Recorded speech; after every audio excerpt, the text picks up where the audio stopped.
There is a flurry of Brahmophobia happening in the West. There was a bill that was passed in England a few years ago regarding castes, and there have been a lot of cases in the US where so many Indians live, where companies are being taken to courts, individuals are being taken to courts, and there are bills that are even being trying to get passed in various states in the US. So, what is the reason behind all this sudden surge of all these anti-Brahmin activities, and what would be the consequences if these laws and bills are actually passed? It's a very important question. Thanks for raising it.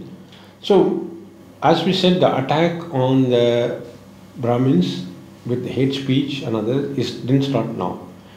I see it as different waves. In the wave one, when the attacks happened, Brahmins had to move from the traditional agraharams into the cities.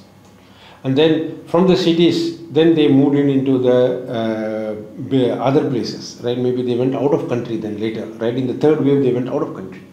But what they didn't realize is that this is global in nature and this is a civilizational battle, and Brahmin just happened to be the way, right? And this, until the final goal is achieved, Brahmins will be targeted out of that. Now what is happening is there is this critical caste theory which is being formed, which is that even a person may call himself practicing Brahmin or not, or a thing, but just by unconsciously he may be still creating caste hatred. So that is what some of these theories, they are modeling it on critical race theory. So the end goal is to make a person declare, and which, as I believe is happening in some cases, where a person has to say, you know what, I am not a Brahmin, I do not believe in Brahminism, I have not been done any Upanayam for myself, I am not a practicing Hindu, Dharmic or a Brahmin. That is how they have to declare to get out of all these false cases which are being foisted against them. Right? Now, for a moment, we don't want to come across as saying that no, all claims of discrimination are fake or something. If there are genuine cases of discrimination, if anybody is doing any discrimination on basis of caste or any other thing, it has no place in civilized society, we should condemn it. So we are not supporting that. But what we are talking about is fake narratives which are being peddled. So that is a global agenda.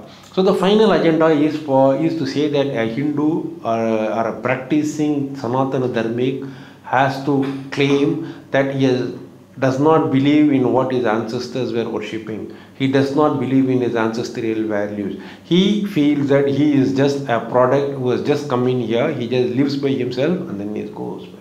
That is the end stage at which they are going to take this culture. So the loss of complete identity. Absolutely, absolutely. That is the end point of a cultural genocide. And you have to reflect it back into what our Dharma Shastras are saying. Right? Ahara nidra bhayam maitunamcha samanyameva pashubir naranam. So if it is all is about eating, ahara, nidra, sleeping, bhayam, fear, living in maya and fear, maitunamja, with his reproduction, if that is the four basic functions, then there is nothing which separates a human being from an animal. Right? So that is the end state to which they are declaring the Hindu civilization, to say that this is what the four functions. If we take out the dharma, what remains? It is what remains. Right? And we have to disown the ancestor. If a person disowns his ancestors in front of he or she, in front of his next generation, what will the next generation think of that person? Right? So even in our Antyeshti karma, what is the mantra which is being said? Prehi prehi padivir purve veryatrana purve pidarapparehu. You are going to the land of your ancestors. That is how the farewell which is being said by the ancestors. Disown the ancestors, disown your culture.